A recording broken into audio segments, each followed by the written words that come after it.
Buenas tardes con todos. Muchísimas gracias por acompañarnos esta tarde. Mi nombre es Elizabeth Flores, soy gerente de banca de empresas en Banco Guayaquil y tengo el honor de presentar a tremendo personaje esta tarde que nos va a acompañar en esta importante charla que mes a mes Banco Guayaquil celebra entre empresas y banco con el fin de aprovechar estos espacios por el beneficio obviamente de nuestros clientes.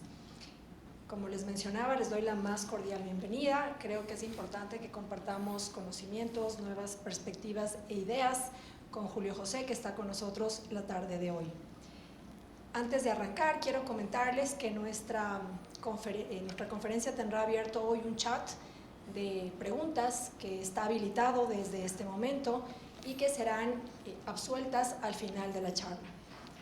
Comentarles además quién es Julio José Prado, seguramente muchos de ustedes lo conocen, pero quiero comentarles que Julio José fue ministro de Producción, Comercio Exterior, Inversiones y Pesca entre el año 2021 y 2023.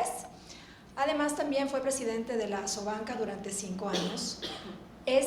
Ha sido director del área de Economía del IDE Business School y además es catedrático ya por más de 15 años. En cuanto a su formación, Julio José es economista de profesión y también ingeniero comercial. Tiene un PhD en Management con enfoque en competitividad y desarrollo industrial de la Universidad de Lancaster en el Reino Unido. Sin más preámbulos, demos la bienvenida a Julio José, quien nos dará una interesante charla esta tarde. Bien, adelante, Julio. Muchísimas gracias. Yo tengo acá este.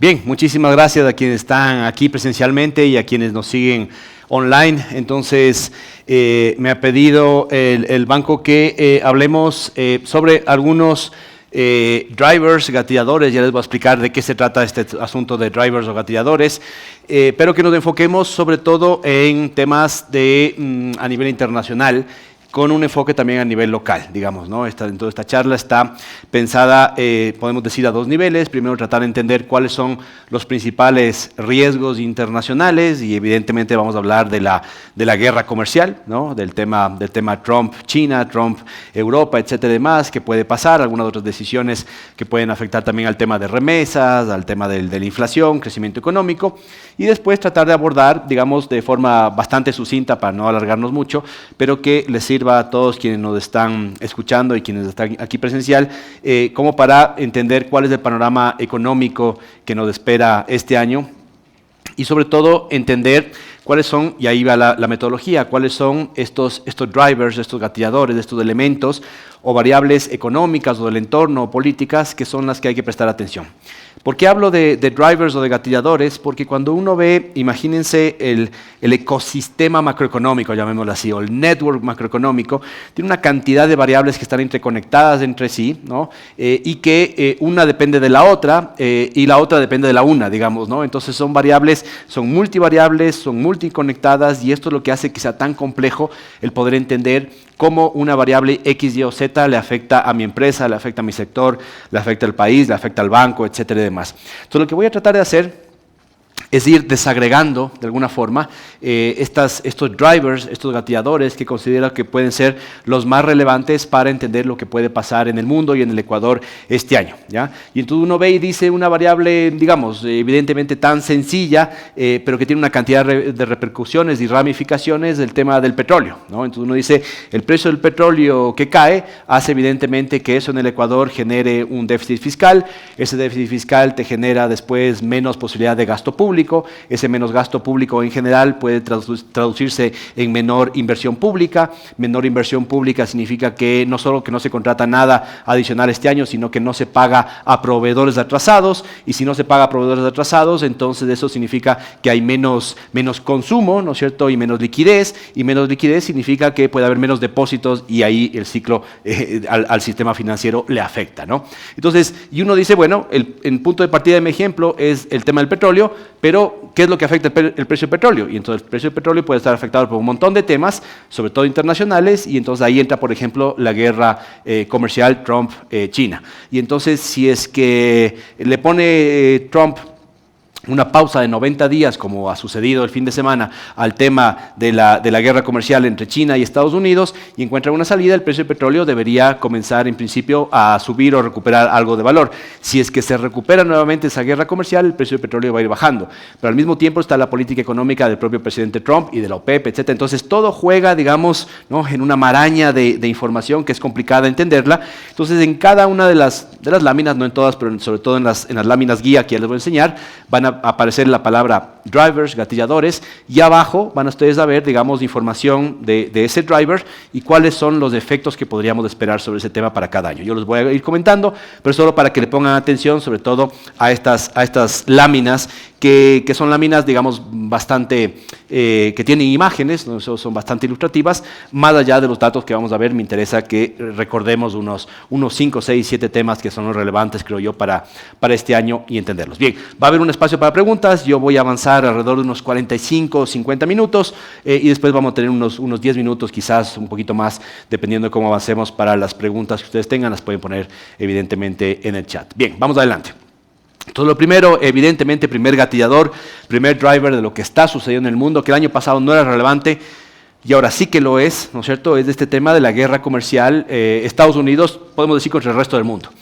En términos sencillos, lo que acaba de pasar es que tenemos una globalización 1.0, podemos llamarle, hasta mediados de abril, y una globalización 2.0 después, que todavía no sabemos en qué va a terminar esa globalización 2.0, no sabemos, porque tampoco sabemos si es que se va a retomar la guerra comercial, si está pausada, si esto va a generar otros problemas y otras relaciones más allá de lo arancelario, de lo comercial, pero sin duda lo que sí sabemos es que el Liberation Day, como lo llamó el presidente Trump, es un antes y un después en cómo se maneja la política arancelaria a nivel internacional, porque esto hace, por ejemplo, que si bien se puede ir reduciendo las tensiones entre China y Estados Unidos, entre China y Estados Unidos de Europa, Estados Unidos, Canadá, etcétera y demás, y creo que va a ir bajando esto, ya les comentaré por qué creo, pero lo que puede surgir de aquí en adelante es que muchos gobiernos a nivel internacional pueden empoderarse y pueden comenzar a utilizar los temas arancelarios como una herramienta política, ¿ya?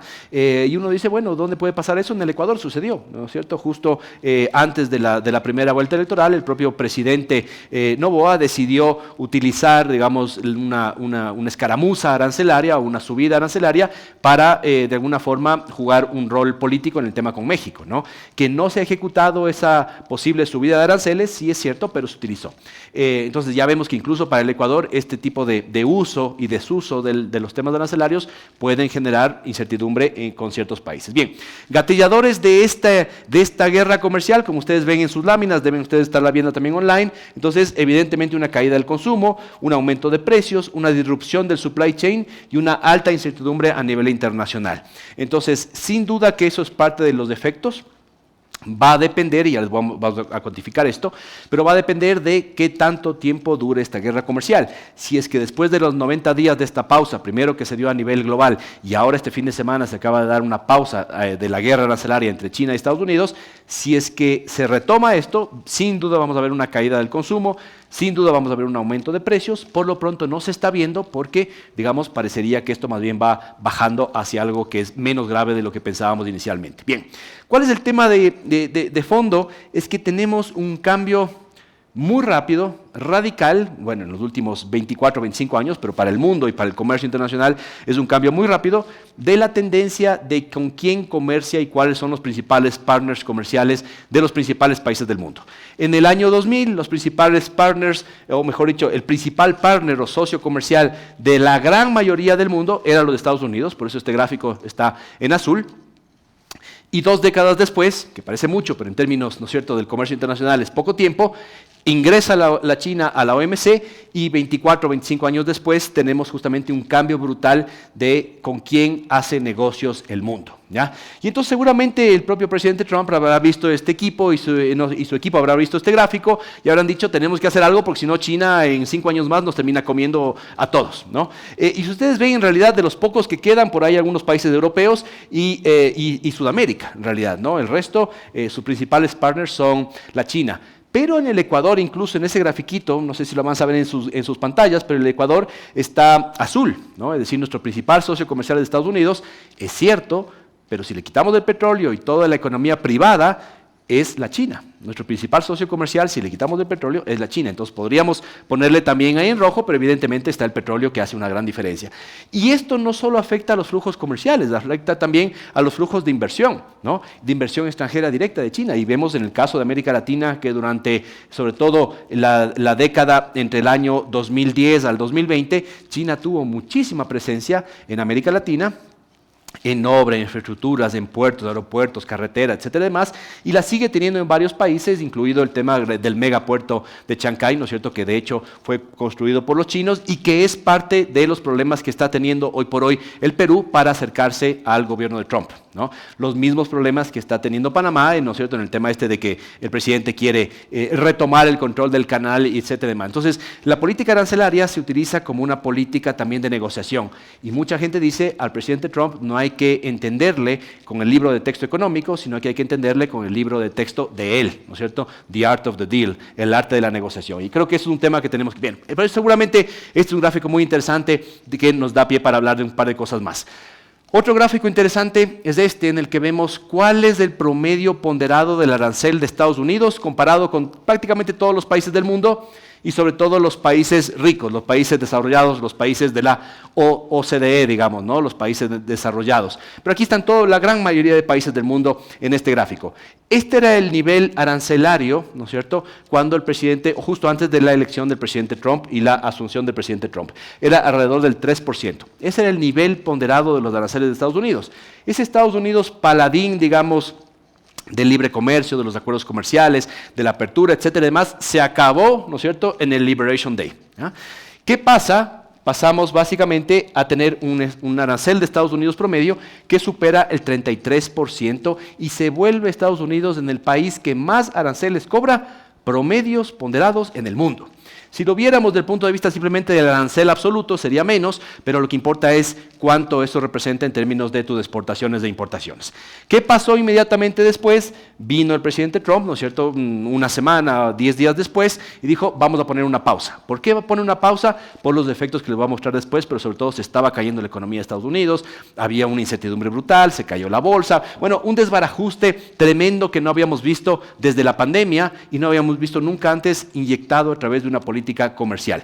Con esta pausa, la gente dice, bueno, Estados Unidos regresó al anterior, no regresó al anterior, porque se mantuvieron los aranceles para China, ¿no? Y también algunos aranceles para la Unión Europea, etcétera, y demás. Entonces, en definitiva, con esa pausa de 90 días para los aranceles retaliatorios, regresamos a un nivel de 25%. Esto es mucho más todavía que el 3% de antes. ¿Qué pasó el fin de semana? El fin de semana hubo conversaciones un tanto sorpresivas, digamos, de alguna forma, entre Estados Unidos y China, que lo hicieron en Europa, y esas conversaciones terminaron con una pausa de la guerra arancelaria entre China y Estados Unidos este 12 de mayo. Y en la práctica, esto significa que los aranceles no regresan al nivel anterior, pre-Trump, pero sí regresan a un nivel bastante más manejable del 15%. Pero igual hay mucha gente diciendo ya los aranceles bajaron, no, ya les voy a enseñar un gráfico que demuestra toda la historia de lo que ha pasado. Sí estamos mucho mejor que hace, digamos, 2 o 3 semanas, pero seguimos estando mucho peor en términos arancelarios de los que tuvimos hace 3 meses, por decir alguna cosa, o lo que estuvimos hace 10 años, por decir, incluso antes. Y el efecto es que para Estados Unidos, aquí vemos un gráfico de 150 años, ¿no es cierto? Para Estados Unidos, esta subida arancelaria constituye el mayor aumento de aranceles en los últimos 100 años. ¿Ya? Entonces hemos retrocedido 100 años en la política arancelaria, de la apertura comercial, y claro, quienes creemos, y yo sí creo en los acuerdos comerciales, en la reducción de aranceles, en el hecho de que estamos mejor con menos aranceles y no más aranceles, sí me preocupa lo que pueda venir de aquí en adelante. Pero me agrada mucho más esto que estamos viendo ahora, este tema de que conversemos, negociemos y demás, pero tampoco sabemos muy bien qué va a pasar. Ahora, ¿qué está pasando este gráfico? Lo hice ayer y nos permite ver cuál es el arancel efectivo promedio que le cobra Estados Unidos a China y que le cobra China a Estados Unidos, ¿no? Entonces, las gráficas, las barras azules son lo que Estados Unidos le cobra a China, y las naranjas, ¿no es cierto?, son al revés, lo que China le cobra a Estados Unidos. Para comenzar, veamos en lo que estuvimos hasta el fin de semana, ¿no? Este nivel de locura de aranceles que no habíamos visto nunca antes en la historia, ¿no es cierto? 145% le llegó a subir Estados Unidos a China y China llegó a poner 125%, ¿no? Y si seguíamos así, podíamos seguir ad infinitum, digamos, hasta 200% y cualquier otra locura. En la práctica, un arancel como este ya implica que esos dos países dejan de comerciar, ¿no? Entonces, por eso es tan grave, porque son los dos principales potencias, los dos principales mercados de consumo y de exportación, y entonces tener este nivel acá de aranceles incluso nos hacía pensar que esto puede terminar en algo peor, ¿no es cierto? No solo en guerra comercial, sino quién sabe en qué más. Lo que ha sucedido es que pasamos del 145% y 125% que se cobraban mutuamente al 30% que va a cobrar Estados Unidos y al 10% que cobra China. Y entonces todo el mundo dice que, bueno, la política de negociación del presidente Trump ha funcionado, le puso sobre las cuerdas a China, China reaccionó y entonces mutuamente bajaron sus aranceles. De alguna forma sí ha funcionado, ¿no es cierto?, para que bajen sus aranceles, pero cuando vemos la historia reciente, comparado con la era antes del presidente Trump, ¿no es cierto?, incluso antes del primer periodo, el nivel arancelario global, y sobre todo de Estados Unidos y de China, era mucho menor de lo que están ahora y mucho menor evidentemente de la guerra comercial que se dio. Entonces, antes de Estados Unidos le cobraba a China 3% y China le cobraba a Estados Unidos 8%. ¿Había un desbalance? Sí, pero de ninguna forma estamos cerca de la locura del 30% todavía. Entonces, quienes dicen que esto ya bajó, ya pasó, ya no pasa nada de aquí en adelante, se están olvidando de la historia reciente del mundo, digamos, en los cuales ahora lo que estamos viendo es un retorno a la política, digamos, pensada hacia adentro, una especie de política de CEPAL, ¿no es cierto?, cepalina de los años 60 y 70 que en América Latina ya la vivimos y no funcionó. Entonces sigue siendo un momento complicado, aunque evidentemente es mucho menos que lo que teníamos antes. ¿Que volveremos a algo más razonable? Creo yo que sí. No creo que después de 90 días de sentarse China y Estados Unidos digan ahora sí volvemos a pelear y no volvemos. No, yo creo que ahora sí entrará en un estilo de negociación. Habrá que ver exactamente en qué consiste esto. No hay mucha información sobre las reuniones que se tuvieron, pero sí se sabe que llegaron a este acuerdo de 90 días. Mientras esto sucede, ¿qué está pasando con otros países? Por ejemplo, el Ecuador. Estados Unidos ha publicado una lista no oficial de países de América Latina con los cuales quiere negociar. Y ventajosamente para nosotros, también como un resultado de las elecciones, estamos en esa lista. Y estamos en esa lista también, por ejemplo, con Argentina. Entonces, uno dice, no importa quién sea presidente, el tema ideológico y demás no juega aquí, al final del día sí termina jugando, porque, por ejemplo, en esa lista no está Colombia, y no están otros países, incluso que son cercanos a Estados Unidos ideológicamente, pero cuyos presidentes, digamos, no están tan alineados a Estados Unidos. Evidentemente no está Brasil, pero tampoco parece que está Chile. En todo caso, el Ecuador y Argentina les puedo confirmar que están en esa lista y las negociaciones van a ir avanzando. No es un TLC, es un acuerdo, podemos decir bilateral, pero al final del día va a ser bastante unilateral. Lo que va a suceder es que el equipo negociador ecuatoriano va a tener que ir a Washington, van a tener un par de reuniones y ese par de reuniones van a tener que decidirse exactamente qué es lo que va a hacer Ecuador con los aranceles que le cobra Estados Unidos. En ese tema habrá que tener mucho cuidado en la negociación porque lo que va a pedir Estados Unidos es rebajar aranceles sobre todo para el tema agroindustrial y sobre todo para ciertos commodities, ¿no es cierto? Quizás para el maíz, algunos productos elaborados como las partes de pollo, ciertos embutidos y demás, que son muy sensibles para ciertos productos o ciertos sectores ecuatorianos. Entonces habrá que ver cómo se da esa negociación, que en realidad no es un TLC, no dura un año, no dura 2 años la negociación, va a ser cuestión de semanas y es mucho más complicado. Bien, vamos avanzando. Un tema que sin duda habrá llevado a la decisión de este fin de semana, que en realidad ya muchos veníamos anticipando que no sabíamos que iba a ser tan rápido, pero que iba algún rato a llegar, porque la política de decir vamos a cambiar toda el supply chain internacional y ahora todo lo que se produce y se compra en el mundo va a comenzar a producirse en Estados Unidos era absolutamente irreal, ¿no es cierto? Miren en estos gráficos, vehículos y aviones, cuánto de lo que se ensambla en Estados Unidos se compra en otras partes del mundo, prácticamente todo. Vienen temas desde el Asia, vienen temas de Europa, vienen temas de América Latina, etcétera, demás. Entonces es evidente que reemplazar esa producción y que vuelva a Estados Unidos, como es la intención, digamos, industrial del presidente Trump, sería muy bonito, pero no va a suceder porque Primero, porque para que suceda eso tienes que tener una política arancelaria que sea creíble al menos durante los próximos 5 a 10 años, digamos, ¿no? El presidente Trump está en un solo periodo, se habla de que estaría un tercero, pero eso es bien complicado, hay que cambiar una serie de cosas ahí en Estados Unidos, tiene que hacer reformas constitucionales incluso. Y segundo, lo que está pasando ahora es que más bien se están bajando aranceles. Si bajas aranceles, ya no es creíble el tema de que vas a pedir que con esos aranceles más altos regresen las industrias a Estados Unidos. Entonces, esto era uno de los temas que era imposible mantener y por eso es que se cayeron las acciones, digamos, de Boeing, General Motors, etcétera y demás. Ahora están retomando algo de fuerza porque se ve que esto es insostenible en el mediano plazo. Otro tema que no he visto que mucha gente lo ha topado, pero es cómo esta guerra comercial iba a terminar afectando incluso al tema de defensa en Estados Unidos, ¿no? Entonces uno ve un gráfico como este en el cual vemos cómo se compone o cuáles son los componentes importados de China de los armamentos de Estados Unidos. Y el armamento que estoy haciendo referencia aquí sobre todo son los misiles de Estados Unidos, ¿ya? Entonces fíjense. Aquí están las empresas que utilizan esos componentes, son empresas de Estados Unidos, está Lockheed Martin, que es muy conocida, está Northrop también, que es muy grande, está la propia Boeing, etcétera y demás. Todos ellos producen armamento, no solo aviones, etcétera y demás. Y fíjense la cantidad de suppliers o de proveedores chinos para cada uno de esos componentes. Aquí hay 305 proveedores chinos que hacen el tema electrónico. Aquí hay 150 que hacen el tema de estructura. Aquí hay 233 que hacen el tema de electrónica. Bueno, así y demás, ¿no? Entonces tienes ahí fácilmente más de 700 productores chinos para los cuales dependes para hacer un cohete, digamos, para el tema militar y demás. Entonces, evidentemente, esto termina generando presión sobre las decisiones de Estados Unidos y es parte del tema. Otro de los temas importantes que alguna gente decía es parte de lo que tiene que tener cuidado Estados Unidos en esta guerra comercial, es lo que va a pasar con el tema de la deuda y con el tema del dinero, los dólares, etcétera y demás, ¿ya? Entonces, cuando uno ve un gráfico como este, está un poquito borroso, pero no se preocupen, yo les explico acá, vemos cuáles son los países que tienen más deuda de Estados Unidos. Me refiero, cuando Estados Unidos emite deuda, ¿no es cierto?, alguien compra esa deuda. ¿Y cuáles son los países que tienen más deuda guardada de Estados Unidos? Son Japón, China, Inglaterra, etcétera, y otro resto de países. Entonces la gente decía, si es que China sobre todo tiene una cantidad de deuda que ha comprado a Estados Unidos y la tiene guardada en sus reservas, si es que decide pelearse con Estados Unidos, China y suelta esa deuda, va a hacer que el dólar se devalúe muchísimo, que Estados Unidos comience a tambalear y entonces el precio de la deuda va a caer y eso va a generar una serie de problemas. Sí, pero claro, eso también le afecta a China, ¿no? Y el otro tema, esta no es la visión completa, porque si bien China y Japón son los mayores tenedores internacionales de deuda, nos estamos olvidando de la deuda, de cuánto de la deuda, mejor dicho, está en manos de los propios de Estados Unidos, de las empresas de Estados Unidos, de los propios inversionistas, de los fondos mutuales, etcétera, etcétera, etcétera. Y ahí vemos que la gran mayoría de la deuda emitida por Estados Unidos es doméstica.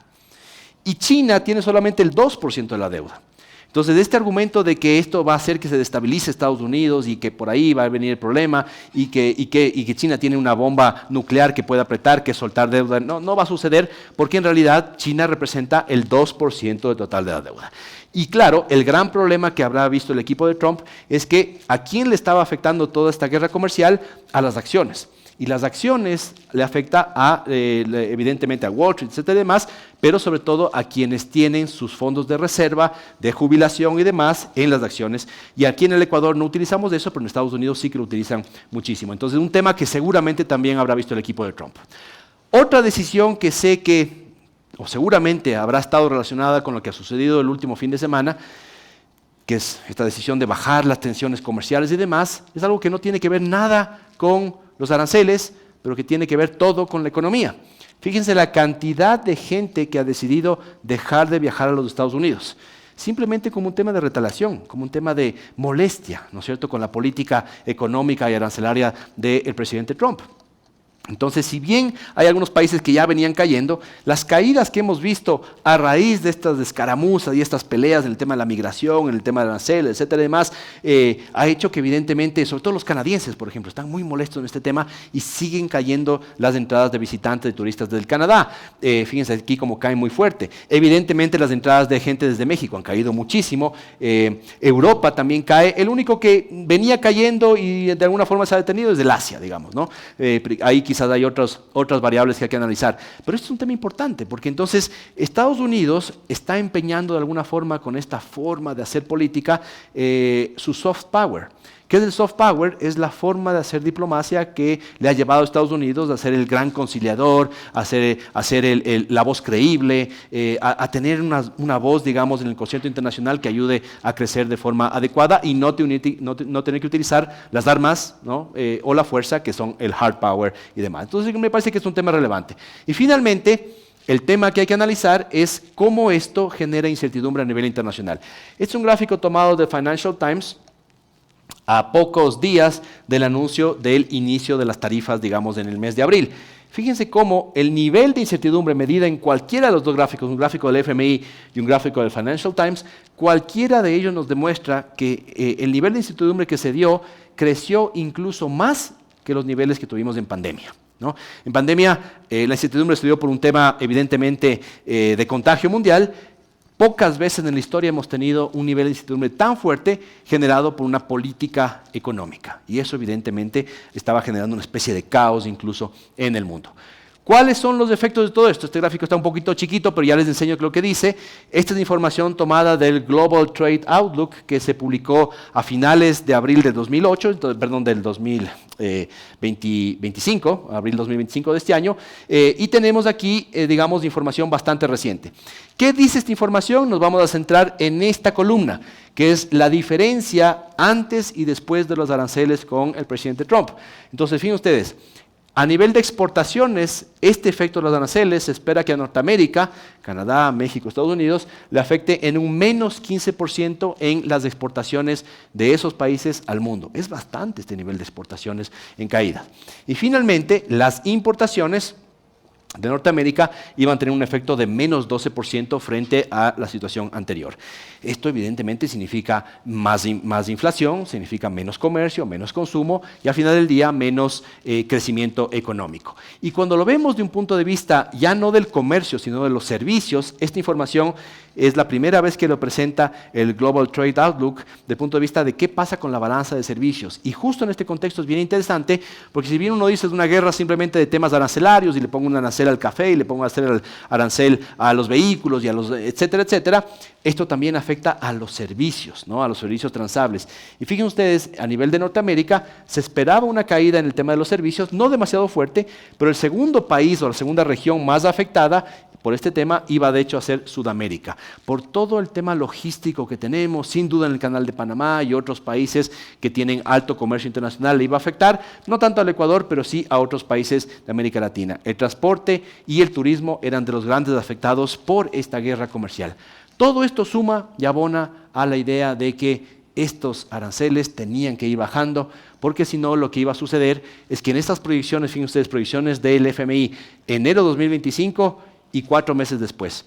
Solo 4 meses después, el cambio en las proyecciones internacionales son muy fuertes, pasando de un crecimiento de la economía global que se esperaba que crezca relativamente bien, 3.3% para este año, 2025, pasamos un crecimiento del 2.8%. Uno dice, no es mucho, pero es mucho menos de lo anticipado simplemente por una política arancelaria, etcétera y demás. Entonces, ahora estamos en una nueva etapa en la cual habrá que esperar estos, ya no son 90 días, pero sí 60 días, para ver qué termina sucediendo con estos aranceles. Creo yo que lo que va a suceder es que vamos a ir bajando de nivel y bajando de tono, lo cual es muy bueno para todo el mundo, porque la gente dice, ¿el Ecuador sale ganando? No, ningún país sale ganando una guerra comercial mundial como la que se estaba dando, y el Ecuador puede encontrar algunos nichos, pero en términos generales nadie puede ganar en un tema como este. Bien, aquí unos resúmenes de lo que les he contado, me lo voy a saltar por tiempo y demás. Vamos a la segunda parte, a hacer algunos resúmenes de qué está pasando con el Ecuador, y aquí lo hago en unos 15, 20 minutos para poder dejar tiempo para las preguntas. A mí siempre me gusta que podamos ver los riesgos, acabamos de ver el tema de Estados Unidos, pero lo convirtamos en oportunidades. Creo que eso es lo más interesante para poder hacer negocios para todos quienes están en el sector público, privado, etcétera. Entonces, les voy a ir haciendo una lista rápida de cuáles creo yo que son algunas oportunidades en un año que sin duda es muy complicado, como siempre en el Ecuador y en el mundo. Pero el primer elemento es la alta liquidez, ¿no? Entonces, alta liquidez del sistema financiero, ¿no? Entonces, del año pasado hubo poco consumo, hubo poca inversión, alta credibilidad bancaria, altas tasas de interés en general, el consumo se quedó en el sistema bancario. ¿Qué va a pasar este año? lo más probable, y que de hecho ya estamos comenzando a ver, es que esa alta liquidez va a fluir hacia el consumo, ¿no? No a través de más crédito de consumo, porque ese crédito de consumo está un poquito más complicado, sobre todo por los riesgos que está presentando todavía ciertos sectores, pero sí hacia el sector empresarial. Entonces vamos a comenzar a ver más flujo de crédito en general hacia el sector empresarial, hacia las pymes y sobre todo el sector corporativo, lo cual es muy bueno porque eso va a dinamizar nuevamente la economía gracias a que hay un buen nivel de depósitos. Y todo lo que no tenga que ver con depósitos bancarios, pero que pueda estar en el colchón bank, etcétera y demás, también va a fluir hacia mayor consumo, lo cual va a generar más dinamismo. Y ahí les pongo un efecto que está tachado, efecto elecciones, porque ustedes van a ver varios efectos que están tachados y ya los podemos ir quitando, digamos, de la incertidumbre que genera siempre un año electoral. Entonces, ya saber que el presidente Noboa se queda 4 años, pues ya quitamos del efecto elecciones, que era un efecto más bien negativo. Bien, vamos al siguiente gatillador. Las reservas. Unas altas reservas internacionales ayudan y nos dan tranquilidad a todos de que nadie le va a meter la mano al Banco Central, a la Reserva Bancaria, etcétera, y demás. Este debate sobre si desdolarizamos, dolarizamos, ya es un debate que finalmente se acabó, ¿no? Porque el presidente Noboa no le va a meter la mano, el correísmo sí le quería meter, pero bueno, ahí quedó, ¿no? Entonces, altas reservas internacionales apuntalan la confianza local e internacional y permiten desencadenar otros temas que voy a comentar. Y la tentación política de meterle la mano, la tachamos ya también finalmente. Y en el Ecuador es bueno ir tachando cosas porque siempre tenemos tal cantidad de incertidumbre que al menos de eso lo tachamos. El PIB global, esto tenemos que revisarlo porque si es que se cumplen las proyecciones y se mantiene la guerra comercial, evidentemente Estados Unidos va a crecer menos. Si se van reduciendo las tensiones como parece que caminamos, el efecto, todo ese efecto que calcula el FMI, la OMC, etcétera, más, va a ser importante, pero va a ser mucho menos fuerte de lo que veíamos antes. Sin embargo, a pesar de todo eso, yo creo que las exportaciones del Ecuador, por cómo son y a qué mercados van, creo que se van a ver menos afectadas que las exportaciones de otros países.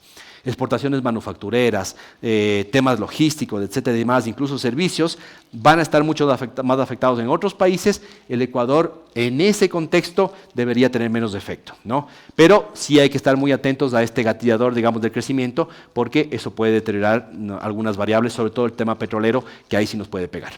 En el tema del fisco, si bien hay presiones importantes en el tema fiscal, el gasto no se logra reducir, los ingresos nunca avanzan, pero al menos de aquí hasta final de año, yo creo que la perspectiva es al menos de cierta tranquilidad, ¿no?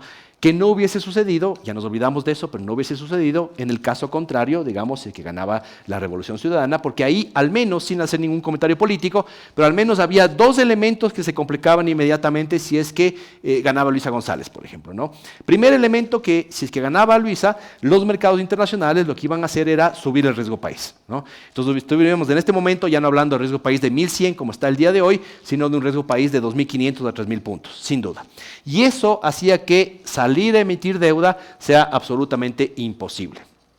Ahora se abre una ventana de oportunidad, todavía no hay como a 1.100 puntos, demasiado alto, pero razonablemente deberíamos caminar en el próximo mes, 2 meses, a que lleguemos a un riesgo país, digamos, por debajo de los 1.000 puntos. Eso es lo que debería suceder en forma normal, sobre todo si es que el precio del petróleo no sigue cayendo, si no se recupera, ya por este fin de la guerra comercial o esta reducción de la guerra comercial que estamos viendo. Y el segundo elemento son los desembolsos del FMI.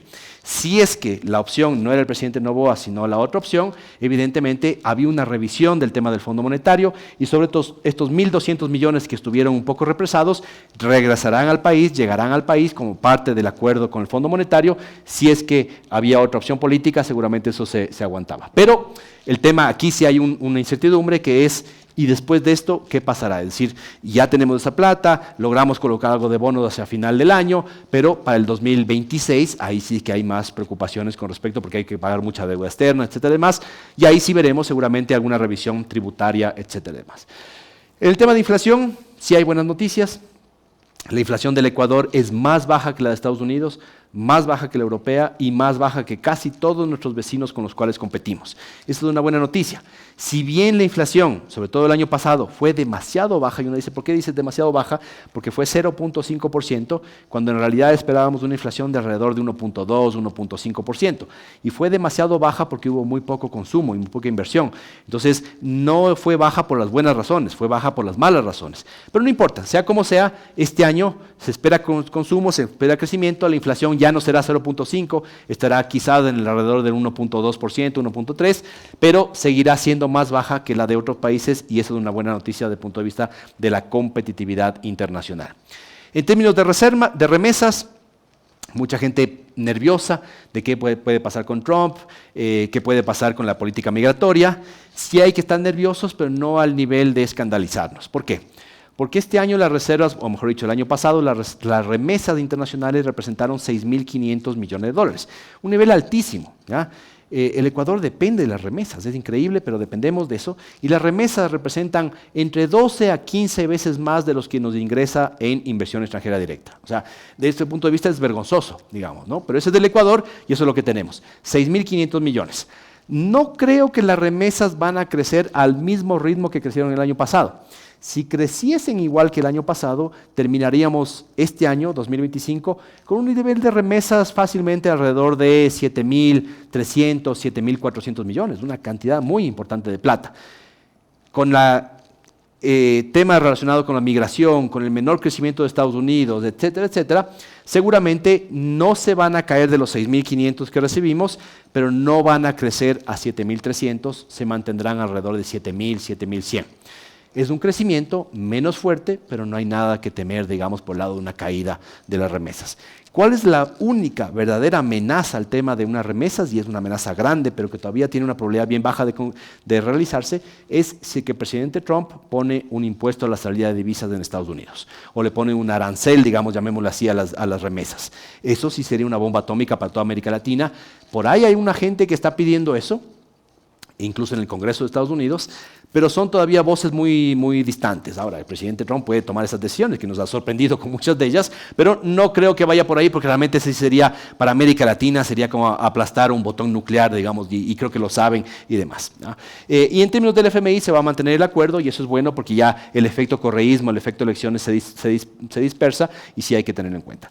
¿Cuáles son los gatilladores o drivers que nos generan todavía riesgos y que nos generan incertidumbre? Pues, bueno, tachamos dos. La incertidumbre electoral y el riesgo país al alza, más bien está bajando y la incertidumbre ya se disipó evidentemente.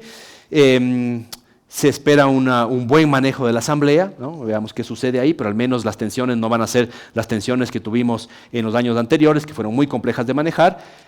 Todavía se mantiene el tema de que va a haber una baja inversión pública. Ese sí que es un problema porque evidentemente esto hace que haya menos crecimiento económico. Si no hay inversión privada y no hay inversión pública, ese motor de inversión es complicado y te hace crecer menos. Los costos de producción todavía siguen subiendo por efecto todavía de la subida del IVA y del ISD del año pasado. Todavía hay un rezago ahí de estos temas que nos están afectando. Unas reformas tributarias post-elección que tendremos que ver ya hacia final del año cuáles son las políticas tributarias, económicas, productivas del gobierno del presidente Noboa ya para 4 años, y evidentemente el riesgo siempre de temas de nuevos apagones que parecería que no van a ser ni cercanamente tan fuertes como tuvimos el año pasado, pero sí puede haber algún efecto ahí hacia septiembre, y finalmente la inseguridad que evidentemente está presente y que es muy difícil controlar. Entonces esos son los riesgos, digamos, todavía persistentes, pero si usted ve en esta lámina hemos logrado tachar varios, ¿no? que hace dos meses estaban presentes. Entonces en el Ecuador hay que tomar esto siempre con el vaso medio lleno, ¿no? Porque tenemos tal cantidad de problemas, de incertidumbre, que al menos tachar algunas cosas de esta lista es bastante bueno. Bien, vamos aterrizando sobre la última parte, algunas últimas láminas que quiero enseñarles. Primero, el 2024 fue la segunda peor crisis que hemos tenido en el Ecuador en 25 años. La primera fue el COVID, la segunda fue el 2024. ¿Cuánto decrecimos? Decrecimos menos 2%, ya tenemos la cifra oficial. Y esto es muy importante entenderlo porque los gatilladores de esa crisis de 2024 fueron temas locales, no fueron temas internacionales. No se cayó el precio del petróleo, no hubo guerra mundial, no hubo shocks internacionales, no hubo COVID. Entonces fue una crisis autoinfligida por nosotros mismos, digamos. ¿Qué fue lo que sucedió? Que había que subir impuestos, pero los impuestos en una economía que ya venía decreciendo y que podía ir terminando en cero, le pusimos demasiado impuestos a la economía. Al mismo tiempo subimos ISD, subimos IVA, impuesto a la banca, impuesto a los, digamos, retenciones anticipadas a las empresas, de liquidez, etcétera, demás. Eso fue demasiado por una economía que ya estaba complicada. ¿Qué permitió eso? Cubrir el hueco fiscal, pero el costo fue menos crecimiento. Y esto es una buena lección para el futuro, porque si es que se pretende pasar el hueco fiscal de la misma forma, vamos a volver a tener este mismo resultado. Ahora, la buena noticia es que este año se espera un crecimiento económico. El Banco Central proyecta 2.6, el FMI proyecta 1.7. ¿Es imposible crecer alrededor del 2.6, 3%? No, no es imposible porque va a haber un rebote. Entonces sí estará alrededor de esto que proyecta el Banco Central. Entre lo del Banco Central y el FMI seguramente esté la cifra más cercana, un 2%, es decir, recuperaríamos lo que perdimos del año pasado. ¿Cuáles van a ser los gatilladores de ese crecimiento de este año? Un crecimiento del consumo, como ya les dije, liquidez que sale del sistema financiero y se va al consumo, y como hay buena liquidez, que salgan depósitos, no hay problema, porque eso se va a más crédito, más consumo, y entonces genera un dinamismo que puede ser interesante. Y el otro gatillador, entonces el uno es el consumo, y el segundo son las exportaciones. A pesar del tema Trump, las exportaciones están creciendo bien, hay nuevas oportunidades en otros mercados, sobre todo en China y en el Asia. ¿Y cuál es el gatillador negativo? La baja inversión pública y la baja inversión privada, que lastimosamente no se recupera todavía y sigue siendo un problema en el Ecuador. Bien, me salto estas láminas, les van a quedar a ustedes para que las vean con tranquilidad, son del año pasado. Aquí está la proyección del FMI para este año, ¿no es cierto? El PIB 2.8%, yo le puse 2.7, 2.8, el valor exacto que proyecta el Banco Central. Vamos a otro gatillador muy importante, el consumo. Y ahí está el título de mi lámina. El consumo ya no solo en recuperación, sino ya creciendo, ¿no? Y al fin, porque durante todo el año pasado el consumo vino cayendo. Las ventas y el consumo vinieron cayendo casi todos los meses, y no es que el consumo se vio afectado o que tuvimos una crisis económica el año pasado por efectos de los apagones. La economía ya venía decreciendo antes. Y les voy a demostrar qué es lo que está pasando, por qué fue así. Y esos gatilladores ventajosamente están comenzando a cambiar en el 2025. Liquidez alta represada, nuevamente, que permite crecer, y el fin de los apagones ayuda justamente a que se recupere ese consumo y evidentemente ya el tema electoral que nos da tranquilidad. Esta lámina presenta cada burbujita, es un sector de los principales sectores de la economía, y el tamaño es cuánto representa en ventas. Entonces, por ejemplo, el sector comercial evidentemente es el más grande de la economía y está acá. La gran mayoría de sectores hasta mediados del año pasado, junio, y les voy a explicar por qué lo pongo hasta junio del 2024, venían decreciendo. Y los únicos que tenían un crecimiento relativamente fuerte eran agricultura, exportaciones y el sector petrolero, con las ventas de petróleo. Todo el resto de sectores de la economía hasta junio estaban muy mal. Y esto antes de los apagones. Los apagones fuertes vinieron de ahí en adelante, sobre todo en septiembre, octubre y noviembre, con apagones de hasta 14 horas. Entonces la economía ya estaba creciendo menos antes de los apagones. Si no teníamos apagones, seguramente nos íbamos moviendo un poquito más hacia una economía que crecía, pero vinieron los apagones y terminaron de rematar la economía. Entonces hay que tener cuidado en pensar que solo los apagones generaron la crisis. Hay otros elementos que hay que arreglarlos para poder crecer. ¿Qué pasa? Hagamos un fast forward, digamos, hasta diciembre. Incluso hasta diciembre el sector, digamos, de consumo, comercio, servicios, transporte, manufactura, no crecía todavía. Parecía que ya quería virar la página, pero todavía no viraba. Y lo bueno viene ya este año.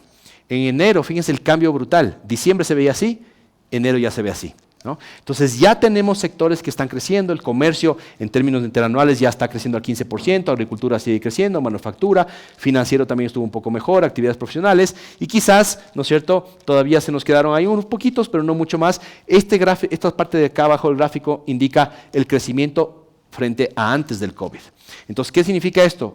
El nivel inmobiliario y construcción todavía no recupera niveles pre-COVID, pero este año ya están creciendo.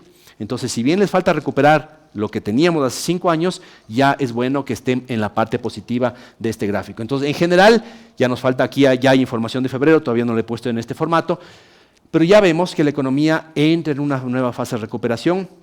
El presidente dio una rueda de prensa recién en la Cámara de Industria de hace un par de días, mencionó que, por ejemplo, el dato de abril, que todavía no es público, pero ya seguramente le dio el SRI, ha sido el mejor mes en varios años, el mes de abril, en términos de crecimiento de las ventas, y eso puede reflejarse también por lo que está pasando en las elecciones y demás. Yo creo que este gráfico de enero representa lo que podemos ver durante este año, recuperación de ventas. ¿Hasta cuándo? Hasta ver qué pasa con la reforma tributaria, hasta ver, digamos, el inicio del año, final del año como cierre, etcétera, y demás, y también ver si que no hay nuevos apagones y otros temas que pueden afectar a la economía. Pero eso es una buena noticia que estamos viendo por ahí. Cierro con el tema de exportaciones, un par de comentarios rápidos, déjenme ver para mantenernos dentro de los últimos 5 minutos.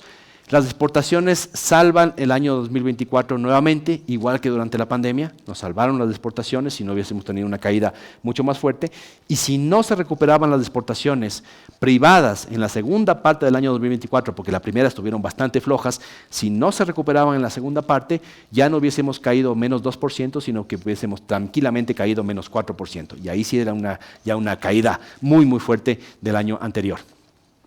¿Qué va a pasar este año?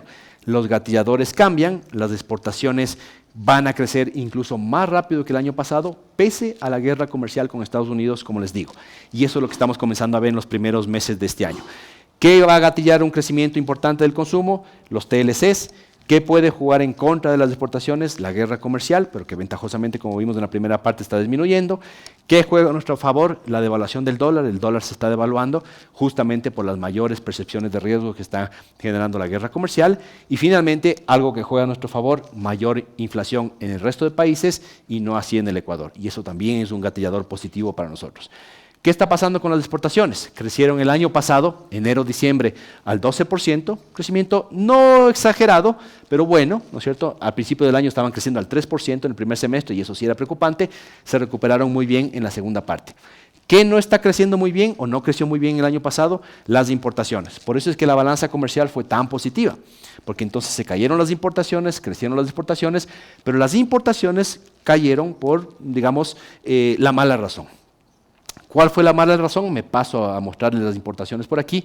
La mala razón es que los sectores productivos dejaron de comprar materias primas, dejaron de comprar bienes de capital y bienes de consumo porque había poca inversión, poca crecimiento económico, una crisis económica el año pasado, y entonces se cayó prácticamente todo. Así cerró el año, con caídas en residuos de soya, en manufacturas metálicas, en otros productos relacionados con materias primas como el trigo, los abonos, las preparaciones de animales, etcétera, demás. Se cayó la venta de vehículos y todavía no se recupera. Fíjense que cayó en 33% las importaciones de vehículos. Cayeron las medicinas, esto es rarísimo, ni siquiera en el COVID cayeron a ese nivel, 14% menos de importaciones de medicinas. Evidentemente con los apagones cayeron la venta también de electrodomésticos y otros productos. Cayó la venta de celulares, cayó la venta de vehículos y en realidad lo único que subió fuerte son las compras de Temu, Shein, etcétera y demás, digamos, que sí que crecieron fuerte, digamos, ¿no? y es parte de las problemáticas que tienen algunos sectores productivos que sé que el gobierno está revisando ese tema. ¿Cómo está cambiando esta situación ahora? Aquí les presento datos enero-febrero 2025, es decir, ya de los primeros meses del año. Fíjense que las exportaciones ya no crecen a lo que decíamos antes, 12%, sino que están en el 27%. Entonces está un dinamismo bien interesante, bien fuerte, que ya nos hace recordar el crecimiento muy fuerte que tuvimos del año 2022, inicio 2023, post pandemia, que era muy bueno. Y las importaciones también ya están creciendo. ¿Qué refleja esto? No es malo para la economía, es bueno porque refleja que el consumo interno está comenzando a revitalizarse. Y claro, el camarón, que no estuvo también el año pasado, ahora crece al 22%. El cacao sigue como loco, 205% de crecimiento. El banano, 3%, no es perfecto, pero está mejor. El enlatado de pescado, ¿no es cierto?, el atún, creciendo al 11%, y nuevamente retoma fuertemente el tema de exportaciones mineras y demás, que están ayudando y creciendo muy fuerte, ¿ya? Malasia se ha convertido en nuestro cuarto socio comercial, rarísimo tener la Malasia ahí, y uno dice, ¿por qué Malasia? Por las exportaciones de temas mineros, ¿no? Entonces parece que está recibiendo por algún motivo, no sé exactamente por qué, pero las exportaciones de oro y algunos minerales están siendo concentrados en Malasia y después distribuidos a otros países del mundo. Entonces, hoy por hoy, temporalmente, seguramente, Malasia es nuestro cuarto socio comercial, cuando realmente aquí debería estar Colombia, ¿no es cierto?, o algunos otros países del mundo. Bien, eso es lo que tenemos por ahí. Hago una conclusión final sobre esto. Europa está teniendo un crecimiento y un dinamismo muy interesante de las exportaciones, pese a la guerra comercial. El crecimiento de las exportaciones y de las importaciones desde Europa es bastante bueno. Tenemos una balanza comercial no petrolera positiva, y lo bueno es que tenemos acuerdo comercial y nos mantenemos por ahí. Con China tenemos acuerdo comercial, es donde vamos a ver las oportunidades en el futuro, sobre todo desde el punto de vista de productos tradicionales, y en el futuro de no tradicionales se está ya por abrir, por ejemplo, la exportación de lácteos y derivados de lácteos y de quesos maduros hacia China, y eso va a abrir un nuevo mercado interesantísimo para sobre todo nuestra producción láctea, que está muy complicada en el Ecuador, pero una buena posibilidad por ahí. Otro producto que hay que ponerle ojo en China es el producto el atún. En la negociación con China logramos bajarle el arancel del atún, que estaba en promedio, me parece que en el 13%, y le bajamos al 0% de inmediato. Entonces ya el excelente atún ecuatoriano, que es el mejor del mundo, ya está entrando a China este año con 0% de arancel. Lo que va a pasar con el atún, y escúchenme bien, en 5 años se va a convertir en tan fuerte como el camarón, estoy seguro, porque el rato que los chinos prueben el atún ecuatoriano, no van a volver a comer nada más de otros atunes de mala calidad, ¿no? Y en el caso de Estados Unidos, si bien no tenemos acuerdo comercial, vamos a negociar alguna cosa, digamos, en las próximas semanas. Estamos en buena relación con Estados Unidos, buenas relaciones políticas, hay que mantenerlas. Y lo interesante del Ecuador es que nuestro comercio exterior es 1/3 Europa, 1/3 China, 1/3 Estados Unidos. Por eso la guerra comercial no nos pega tan fuerte como a otros. Por ejemplo, ¿no es cierto?, República Dominicana, Costa Rica, etcétera, está muy enfocado en Estados Unidos y entonces, claro, cualquier guerra comercial le termina afectando mucho más fuerte. El Ecuador no puede darse el lujo de dejar algunos de estos de lado y seguimos teniendo que pelear por un TLC, un acuerdo comercial con Estados Unidos, que en este contexto es mucho más complejo, pero que hay que seguirlo haciendo y trabajando. Bien, hasta ahí por tiempo lo voy a dejar para ver si tienen preguntas aquí quienes están presencialmente o quienes están online, y con todo gusto ahí hago un doble clic sobre lo que ustedes quieran ver, si te parece. Quedo atento. Tenemos unos 10 minutos, si les parece. Muchísimas gracias, Julio José, por tu intervención. La verdad es que ha sido una charla enriquecedora totalmente. No sé si alguien presencialmente tiene alguna inquietud, si no damos paso a las preguntas que nos han hecho a través del chat. ¿No? Ok. Uno de de las personas que nos acompañan nos cuenta cuál será la tasa de crecimiento anual a diciembre de 2025 de cartera y captación en el sistema financiero, con el fin de saber cómo termina el ciclo financiero este año. Ya, no les tengo el dato exacto, ¿no es cierto? Pero sí les puedo decir cuál es la tendencia. Entonces, lo que estamos viendo, sin duda en el banco y a través del banco en el resto del sistema bancario en su conjunto, es primero que todavía seguimos con una tendencia de crecimiento de los depósitos bastante más fuerte que la tendencia de crecimiento de cartera. ¿A qué se debe esto? Bueno, es un momento que uno puede decir extraño, porque las tasas de interés pasivas venían bajando bastante fuerte y bastante rápido desde mediados del año pasado, quizás hasta diciembre de 2024. Como venían bajando las tasas de interés pasivas, lo que se esperaba es que de alguna forma baje el nivel de depósitos, pero no sucedió. ¿Por qué no sucedió? Porque había todavía incertidumbre, bajo crecimiento económico, etcétera. Entonces la gente prefirió todavía guardar su dinero en el sistema bancario, pese a que las tasas pasivas iban bajando. Pero la contraparte de esa reducción de las tasas pasivas es que las tasas activas también comenzaron a bajar, no en la misma proporción, pero sí en una proporción que nos hacía pensar que se podía reactivar el crédito.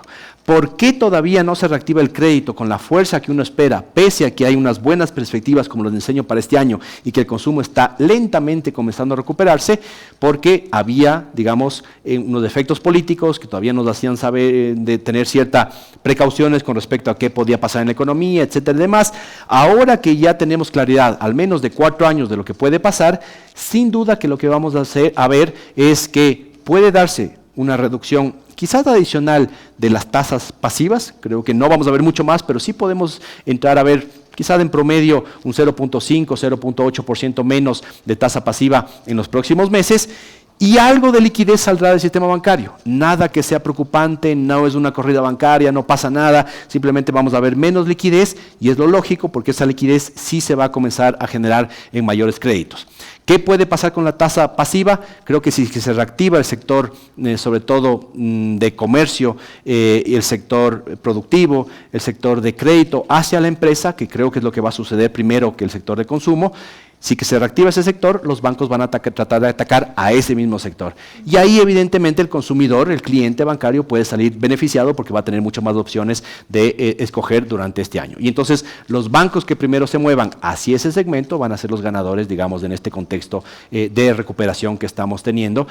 Menos recuperación va a tener el segmento de consumo, ¿no es cierto? Porque hay una tasa de morosidad un poquito más alta, está más complicado ese segmento, pese a lo que estamos viendo. Entonces, primero se va a recuperar el segmento de crédito productivo, creo yo, antes que el otro, lo cual no es malo, digamos, porque evidentemente más bien ayuda a que haya más inversión y más recuperación también de las ventas.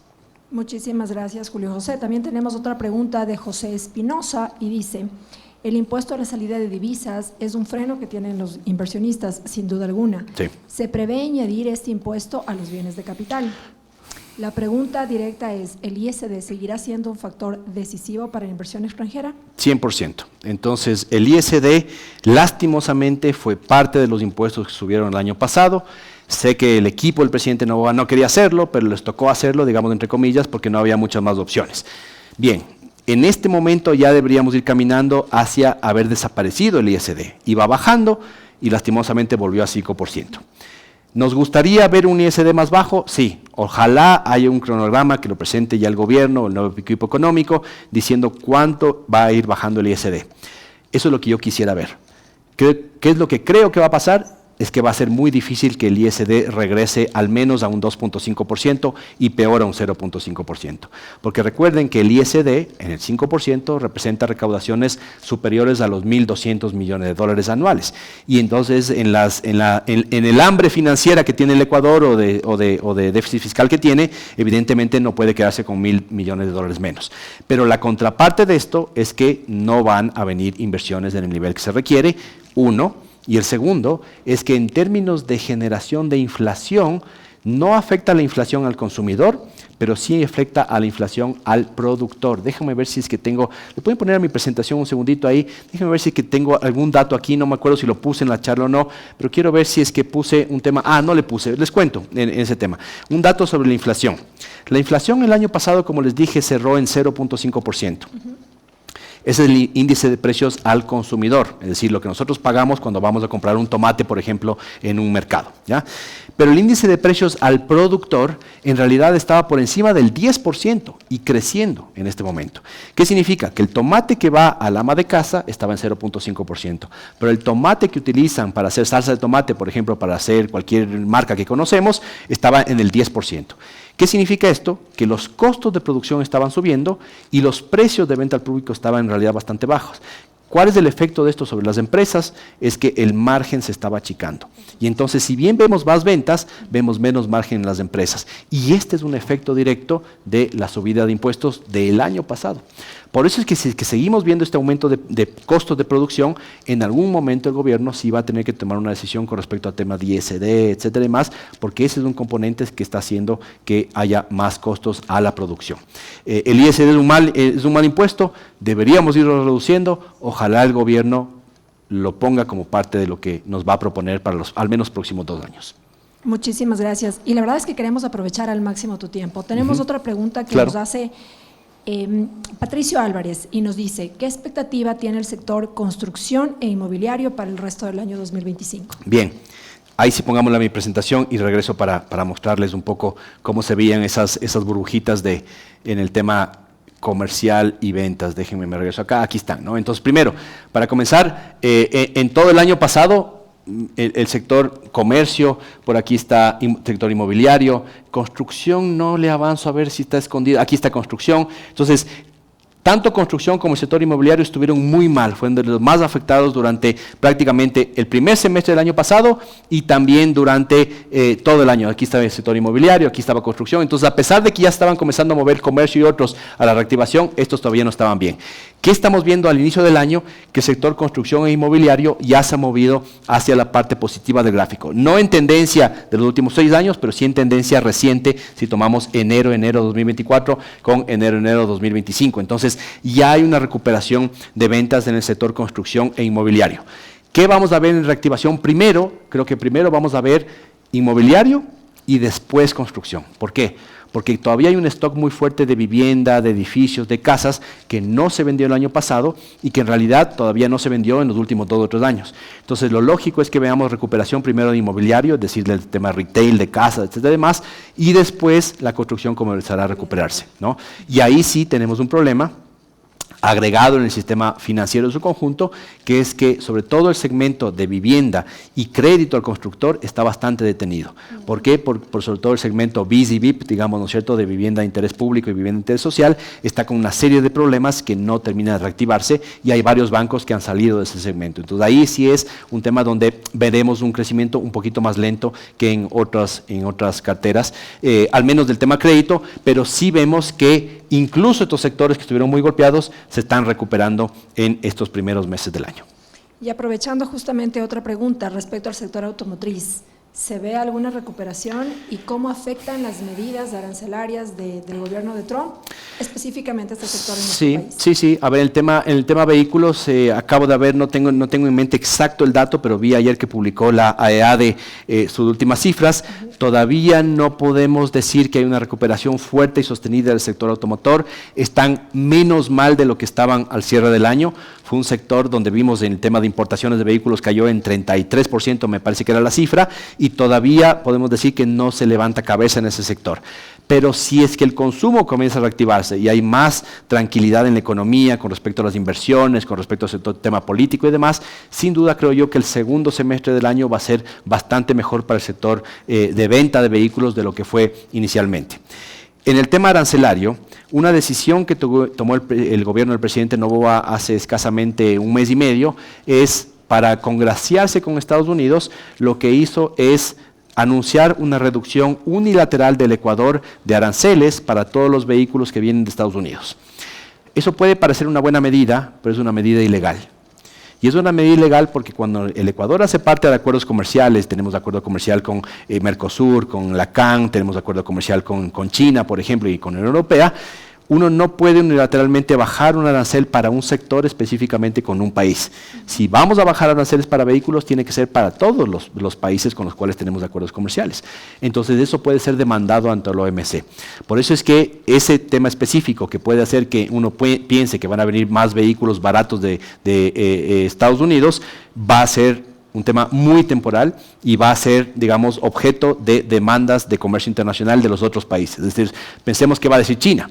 China, al cual en la negociación del TLC le pusimos hasta 20 años para que puedan meter vehículos sin arancel en el Ecuador, evidentemente no va a aceptar que a Estados Unidos le bajemos los aranceles y no a China. Entonces, o nos va a pedir que le bajemos los aranceles inmediatamente a todos los autos chinos, lo cual no se puede hacer porque evidentemente matas la producción, hay poca producción local, pero matas la producción local, o le vamos a tener que volver a subir a Estados Unidos. Eso va a ser tema de las negociaciones que está teniendo el equipo de comercio exterior en los Estados Unidos, pero hay que tener mucho cuidado para que lo que propongamos de Estados Unidos no sea ilegal ante la OMC. Muchísimas gracias, Julio José. Última pregunta, sí, nada más. Claro. Con el fin de saber cómo termina el ciclo financiero a diciembre de 2025, ¿cuál sería la tasa de crecimiento anual de cartera y captación que se prevé en el sistema financiero? No tengo el dato exacto de cómo pueden terminar esos dos, sinceramente. Al menos no la tengo en la cabeza de qué es lo que puede pasar. Yo creo que hacia el final del año, sin darles un dato exacto, y me disculpo por eso, pero sí creo que vamos a ver una tendencia mucho más equilibrada entre el crecimiento de depósitos y el crecimiento del crédito. Entonces, ¿cómo deberíamos terminar hacia el final del año? Con una tasa de crecimiento de depósitos y de crédito alrededor del 10% las dos, digamos, ¿no? Entonces, el nivel de depósito está mucho por encima del 10% y el crecimiento de crédito está por debajo del 10%. Yo creo que lo que vamos a ver es un año mucho más caminando hacia lo normal, digamos, un crédito y un depósito que caminan en la misma vía. Durante el año pasado lo que vimos es un crecimiento muy fuerte de los depósitos y un crecimiento muy lento, incluso caída en ciertos segmentos del crédito. Lo que vamos a ver hacia el final del año es que terminan juntándose las dos hacia algo que es bastante más manejable, más saludable para el sistema financiero y más saludable desde el punto de vista del crecimiento económico. Eso es lo que deberíamos ver si todo sale bien hasta final del año. Muchísimas gracias, Julio José, por tu intervención. La verdad es que ha sido una charla enriquecedora. Creo que todos nos hemos quedado con una idea bastante clara de lo que esperamos para este año y la verdad es que gracias por compartir esta información. Agradecemos a todos su presencia y les invitamos a que puedan seguir con nosotros en este espacio que hemos creado para ustedes, nuestros clientes, que se llama Entre Banca y Empresas. No se pierdan nuevas convocatorias de personalidades tan importantes que nos dan una idea y una visión clara de lo que esperamos para el país en este año. Muchas gracias a todos por su presencia y que tengan una excelente tarde. Gracias.